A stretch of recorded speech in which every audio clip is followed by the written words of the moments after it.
Covid-19 pandemiyasının bütün dünya hop salyan wagtynda Haramda Berdimuhammedow Türkmen raýatlarynyň ýurtdaşyna gitmek hukugyny çäklendirmegini dowam etdirýär.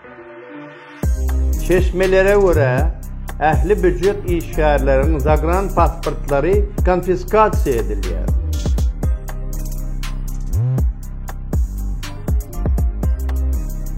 Prokuratura, Gorunmak Ministerligi'nin, Milli Howpsuzlyk Ministerligi we İçeri İşler Ministrliginiň işgärlerine ýurtdan çykmaga ruhsat owalan berilmeýär.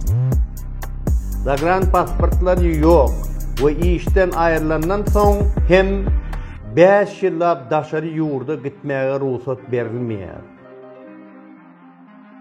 Bundan başga-da ýurdun ýokary we orta bilim edaralarynyň taliplerine okuwyň bütün dowamyna ýurtdaşyna çykmak gadagan.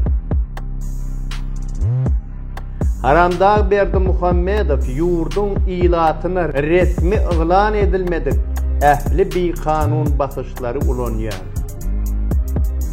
Raýat cemgyýetiniň we özgä pikirleriň ödüşini tutmak maksady bilen ýurt içindäki ähli ilaty saklamak üçin bar güýjüni gaýgyranar.